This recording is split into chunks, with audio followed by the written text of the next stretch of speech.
Good evening, ladies and gentlemen. Thank you so much for coming out on this rather unpleasant evening. Thank you very much for coming. It's not the nicest of evenings, so we're very grateful to you for coming out and sharing with us our some of our financial challenges as an organisation. My name's Andy Caldrick. I'm the Chief Executive of the Borough Council. This initial presentation is going to be shared with Graham Ebers, who's our Chief Finance Officer, Director of Finance and Resources. The room is littered also with staff and elected members from the Borough Council who will help you with the engagement exercise, the participation bit that comes after we've whistled through some headlines. So, the setup is this: a short presentation that gives you a sense of the overview of the Council's financial challenge.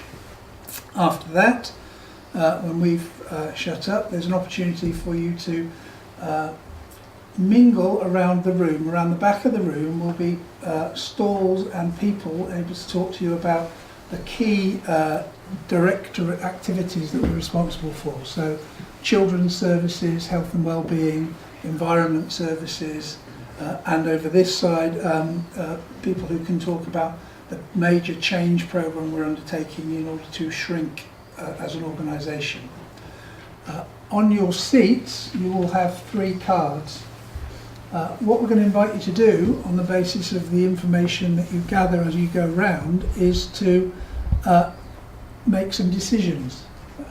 As you'll see along here, there are 8 boxes reflecting a set of potential priorities for the council, and you have 3 cards, and we're going to invite you to decide where you wish to put your 3 cards and to scribble on why, or even why not something else. But in addition, because we're generous spirited, you can acquire a 4th card. The way you acquire a 4th card is by agreeing that you might be willing to pay more for services in order that the council has more service to offer. So that could be through increased fees and charges, council tax, any of the ways in which the council raises money from you, its residents and customers. So we'll ask you, if you want to do that, then you can collect an extra card that will then go in there, and then your 4th card to place wherever you identify your priorities. So your opportunity is to talk to people who work across the organisation and the elected members who are in the room. I'll introduce them. Councillor Keith Baker, who's the leader of the council.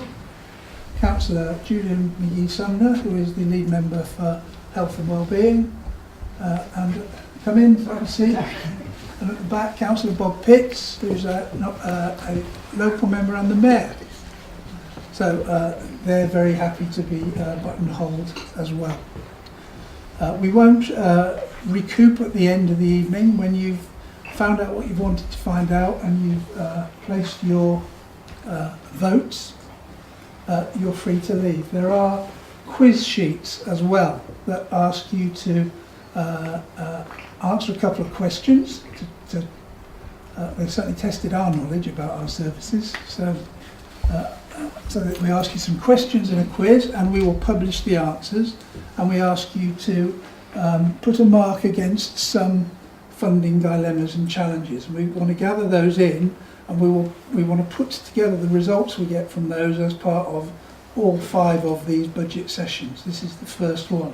The next ones will benefit from slick IT and a prompt to start. You have to forgive us, it takes us a little warming up time. If you fill one of those sheets out, you'll be entered into a prize draw, just as a little incentive to encourage you to give us the feedback.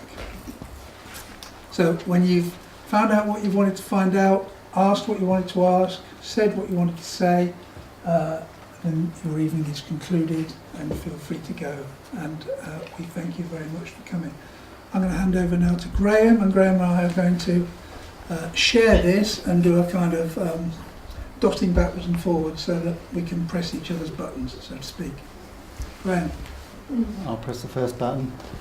Oh, that was that was the button you were going to That's the one I should have pressed earlier.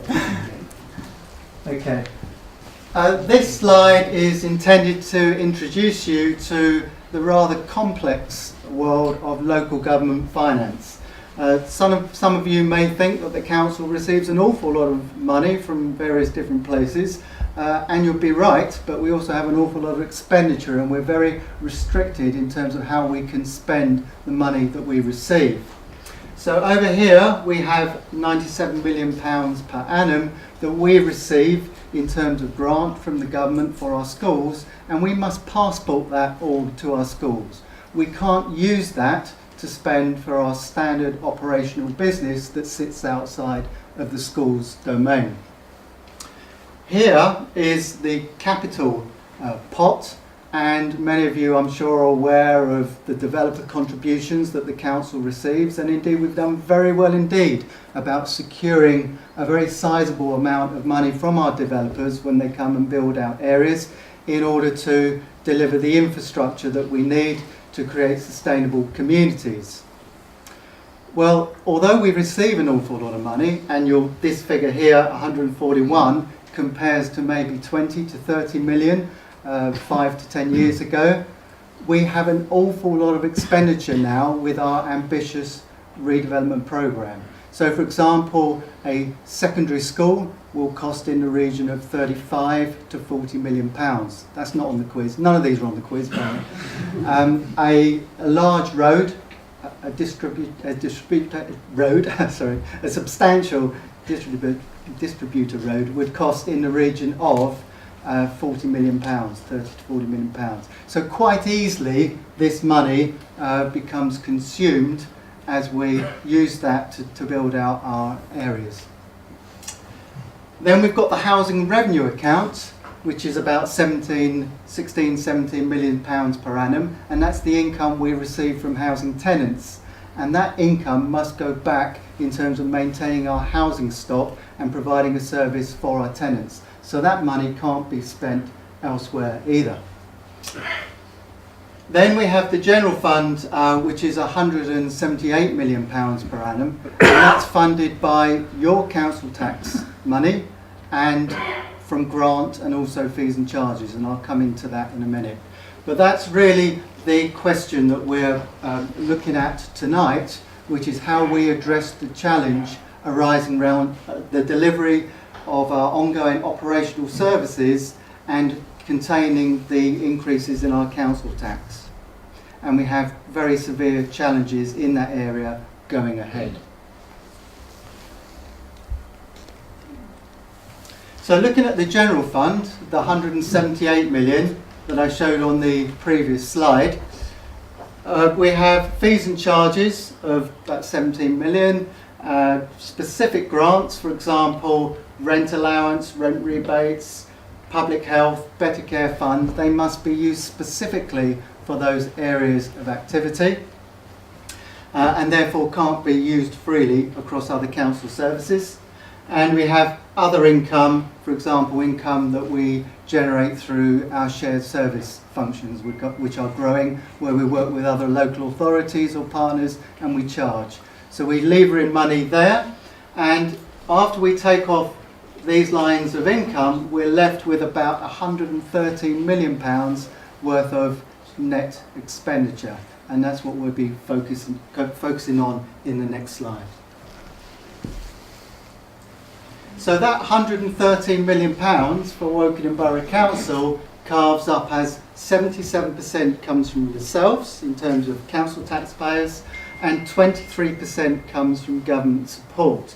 If you look at the average unitary, you'll see it's closer to half and half. And obviously that's average. So if you move further along that spectrum, you'll see that the other end of the spectrum would be closer in terms of reversing that, whereby government support is nearer 3/4 as opposed to council tax is 3/4 of our income. Now that's really important because it means that changes to council tax have a disproportionate impact on us than they do any other authority in the country. So we're the extreme outlier. We receive the lowest funding per head of population for any authority in the country, and therefore we're very, very dependent on council tax.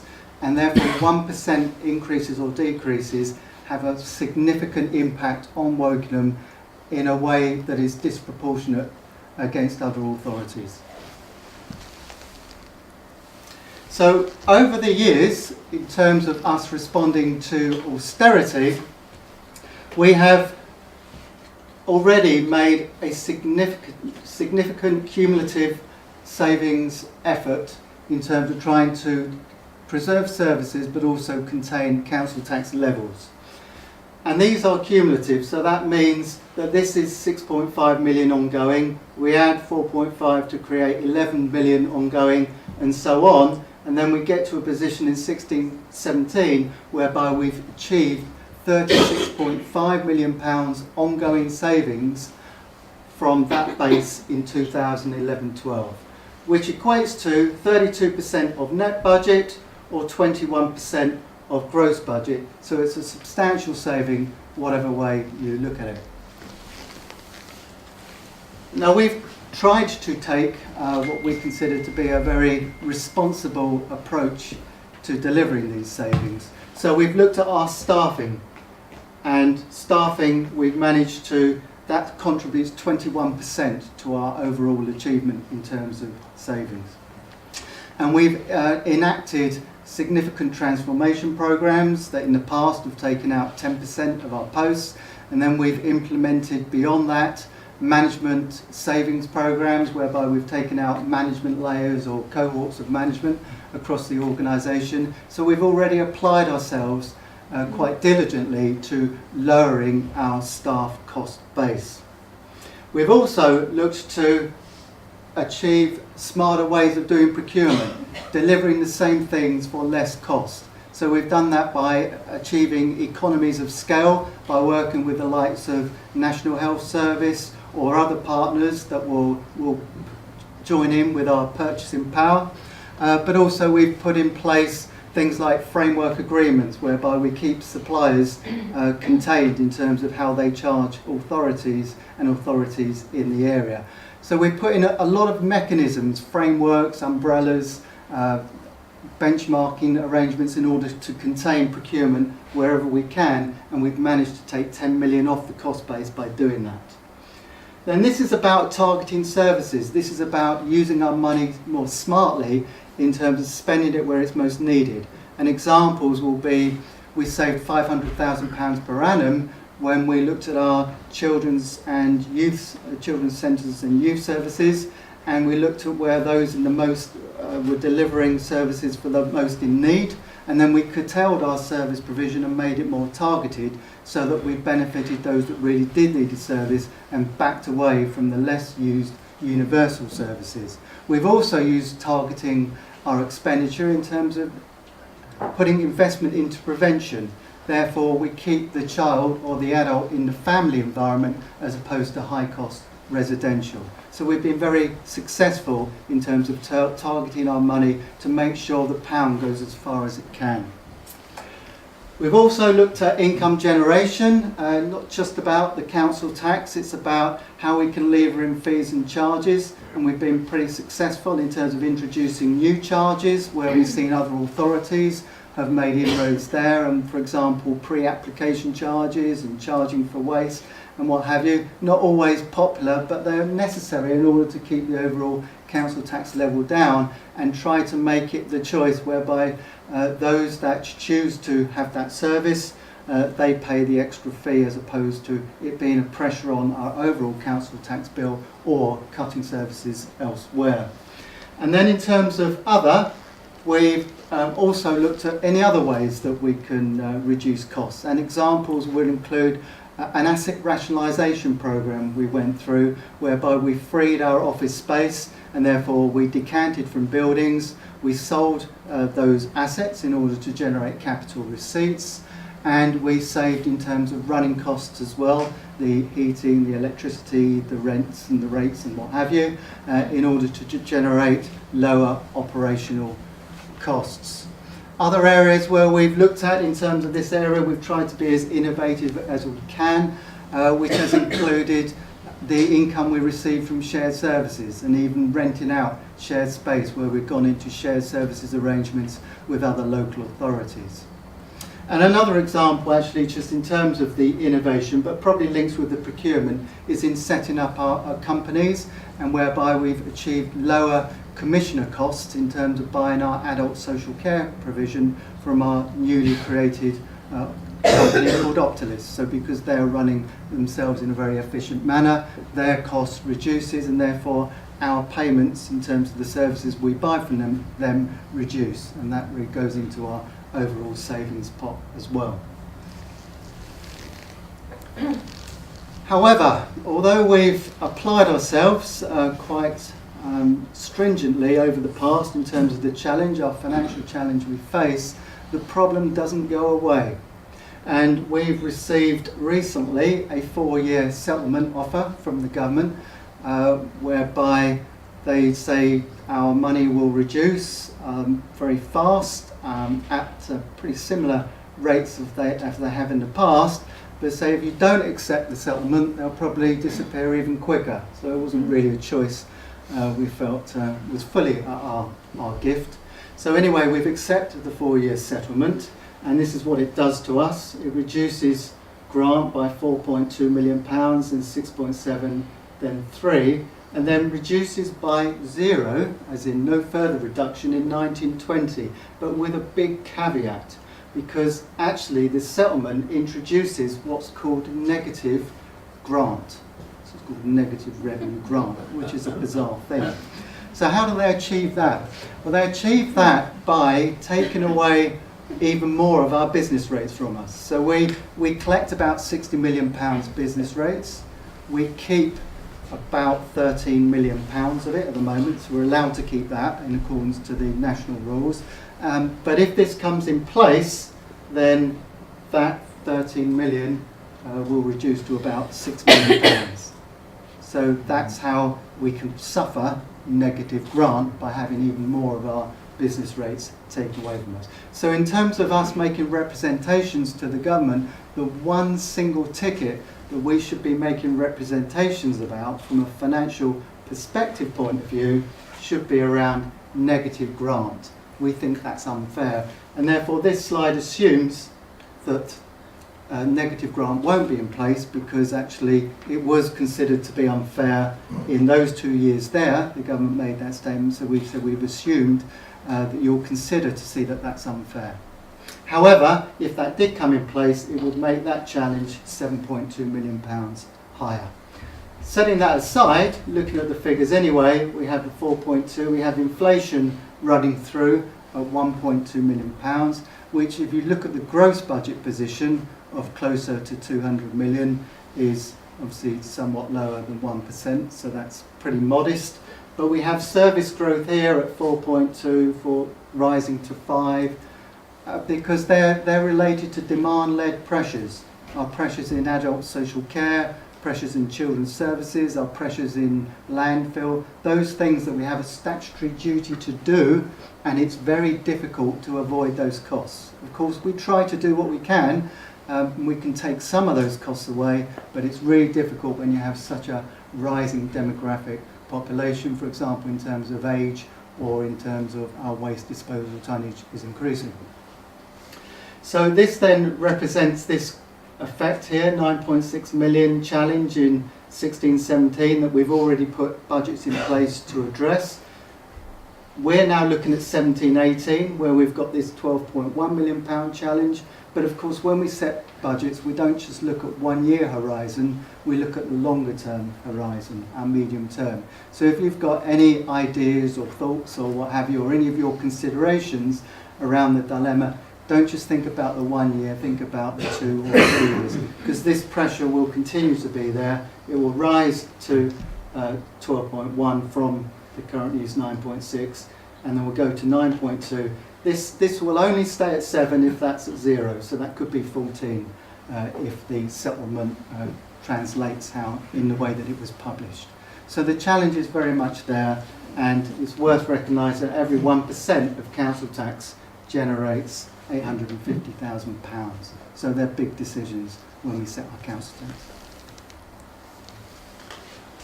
Okay, I'm going to excuse me. I'm going to pick up the next bit very quickly because I don't want to use up all the time.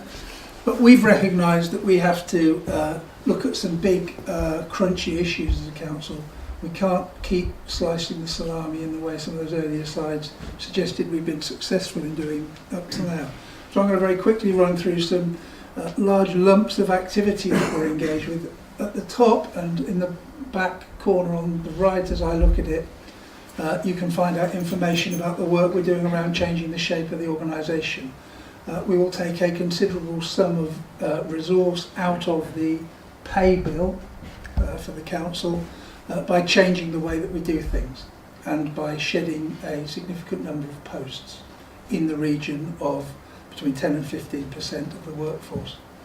But as well as that, there are 12 other areas we need to pay some attention to. The health and social care integration, you heard Graham say, costs in adult social care go on rising. Everybody knows that costs in the NHS go on rising exponentially. We've got to find ways together of managing those cost increases.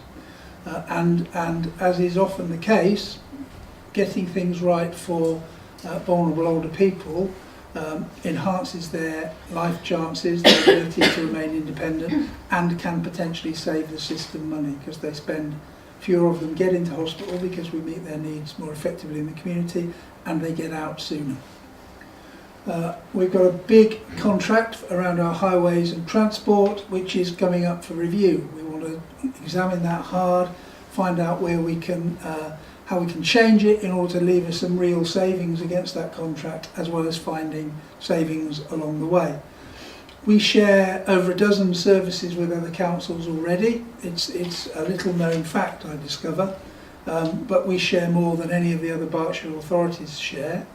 But there's always more that could be shared. Lots of people remember when Berkshire was a single council, and it's not for me as a paid hired hand to advocate for that as opposed to any other model. Those decisions are political and considerably above my pay grade. But if we can bring services together, we can be more efficient in their delivery. We do it around our legal service, our audit service, our adoption service. There's a whole range of them, and we're always open for business to find more examples. We've just carried out a review in relation to our library service, and that's yielded a saving. But we want to keep looking and keep pushing and keep exploring different ways as our authorities up and down the country of delivering library services and finding savings. There's lots of change in children's services, huge changes in terms of the government agenda around schools. We need to understand what that means for us as money moves away from local authorities and into school budgets, and yet the responsibilities around outcomes for children continue to sit with the council. So we're being challenged to be responsible for outcomes whilst losing some of the levers that enable us to exert the influence that we used to. We're having hard discussions right across the council about the things that we must do and must do well, and those things that we have more discretion about. So the amount of council tax we support, we provide to people who struggle to pay their council tax is an area that's at our discretion, so we need to explore whether there are savings to be made. What about the other non-statutory things that we do as a council?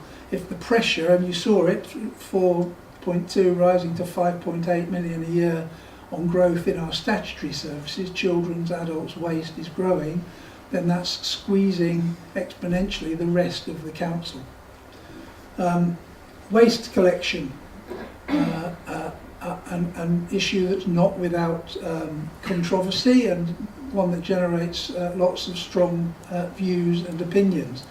The bottom line is that it costs us more and more to collect waste and more to dispose of waste in landfill. We don't believe that Brexit would lead to the government foregoing some of the fines that are imposed on local government around the level of recycling that they produce or the level of landfill that they produce. Because why would government give away an income stream? So we've got to continue to explore alternative ways of doing it, and that's why there are people who can talk about that, and there's a box for you to express your views about that. We are a social landlord. We are responsible for 2,500 social houses in the borough and for the upkeep of those and the well-being of the tenants who are in those, we need to explore how we make that work efficiently and effectively, both for us as a council and for those tenants. Smart working. This is about moving further than we already have in terms of saying to people, we want you to have a touchdown space rather than a desk that's permanently yours. As Graham said earlier, we've reduced our office footprint. We think we can continue to do that, exploring alternative sites to deliver our services, etc. And ultimately, Shoot End becomes a very large building with fewer and fewer people in it. So we have to think about what does our footprint look like. 10 and 11 are linked, and they go back to what Graham was describing around how we make the very best use we can of the assets that we own as a council. We own buildings, we own land, we own farms. We're working in a partnership. We've just been awarded a lump of cash from central government in a partnership that includes all 6 Berkshire unitary authorities plus the NHS, the police, the fire service. Because between us we own masses of stuff and we don't necessarily use that stuff, those buildings, that land efficiently. So now's the time when we have to sort that out. And then the last box is around income generation. So the things we do to generate income, because our budget's no different than yours or mine, we have to make choices either about spending less or about earning more. So we do lots of things to try and generate that income. This slide, and we're at the very end now, before you will be dispersed around the room, to challenge my staff to justify getting your vote. This tells you how your Band D council tax gets spent. So your Band D council tax is £1,295, of which 246 is spent on children's services, nearly 300 on environment services, slightly less on governance and resources, and 466 on health and well-being. So that's where your money goes, and the proportions stay the same. Is that it? So, I'll just remind you of the opportunity you now have. There are opportunities to engage wherever your interest takes you in terms of the range of things the council does. It's an opportunity to find out more about those things, but also to get my people to bid for one of your 3 votes, or alternatively you can come and acquire a 4th vote by indicating a willingness or an acceptance of the need to possibly pay a little more in order to support the services that you want your council to go on delivering.